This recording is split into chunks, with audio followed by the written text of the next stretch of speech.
Magandang araw mga kababayan, narito ang pinakabagong weather update natin ngayong araw, June 6, 2025, Friday. Alamin natin ang status ng low pressure area na minomonitor natin. Tumaas na ang chance nito maging isang bagyo. Saan naman kaya ito dadaan? At southwest monsoon o habagat patuloy na makakaapekto sa Luzon at kanlurang bahagi ng Visayas at Mindanao. Para naman lagi kang updated sa lagay ng panahon, i-click mo lang ang subscribe button. Ngayong araw, asahan ang maulap na kalangitan na may mga kalat-kalat na pag-ulan sa Metro Manila, Calabarzon, Mimaropa, Western Visayas, Negros Island Region, Zamboanga Peninsula, BIRMM at Soxargen. Ang mga pag-ulang ito ay dulot ng habagat at maaaring magdulot ng flash floods o landslide lalo na sa mga lugar na mabababa at bulubundukin. Sa Bicol Region at nalalabing bahagi ng Visayas at Mindanao, inaasahan ding maulap ang panahon na may mga kalat-kalat na pag-ulan na dulot naman ng trough ng nasabing LPA. Posible ring magkaroon ng pagbaha at pagguho ng lupa sa mga apektadong lugar. Samantala, ang nalalabing bahagi ng Luzon ay makakaranas ng bahagyang maulap hanggang sa maulap na kalangitan na may panakanakang pag-ulan o thunderstorm, dulot pa rin ng habagat. At naglabas na nga ng weather advisory ang Pag-asa ngayong araw at inaasahan ng malalakas na pag-ulan sa mga susunod na lugar. Ngayong araw, posibleng makaranas ng 50 to 100 millimeters na mga pag-ulan ng Palawan at Antique, dulot yan ng habagat. Bukas, June 7, nasa 50 to 100 millimeters pa rin na ulan ang pwedeng bumagsak sa Palawan, Antique, Iloilo, Guimaras, Negros Occidental, Negros Oriental at Zamboanga del Norte. At dahil naman sa low pressure, parehas na dami ng ulan ang posibleng maranasan sa Catanduanes, Albay, Sorsogon at Northern Samar. Pagdating ng linggo, June 8, nasa yellow warning ang Occidental Mindoro,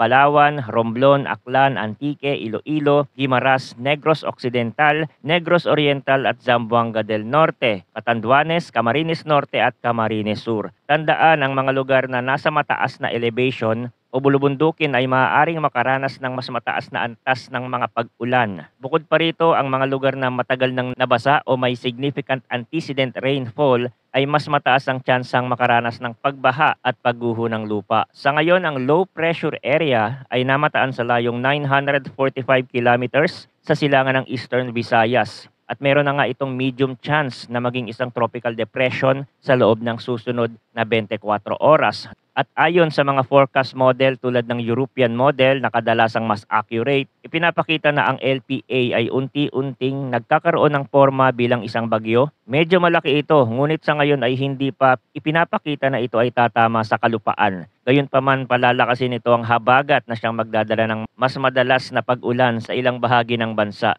Samantala, ayon sa GFS model ng Estados Unidos, nagkaroon ng pagbabago sa forecast movement. Bukod sa LPA sa silangan, may isa pang low pressure system na nakikita sa West Philippine Sea. Kung magpapatuloy ang ganitong pattern, maaaring hilahin ng isang bagyo ang isa pang sistema na magpapalapit sa bansa. So, posibleng dumaan sa Luzon yung isang bagyo na manggagaling sa West Philippine Sea. At yung isa naman medyo pataas at ang direksyon niya ay pa-Taiwan. Sa ngayon, marami pang pwedeng magbago sa takbo ng mga sistema sa mga susunod na araw, dahil dito mahalaga na manatiling nakaantabay sa mga susunod na update, lalo na kung may babala ng mas matinding pag-ulan, posibleng pagbaha o bagyong maaaring tumama sa bansa. Tutukan lang ang ating channel para sa pinakabagong ulat at impormasyon tungkol sa lagay ng panahon. Maraming salamat sa inyong walang sawang pagtutok. Huwag kalimutang mag-ingat, maghanda at manatiling ligtas ngayong tag-ulan.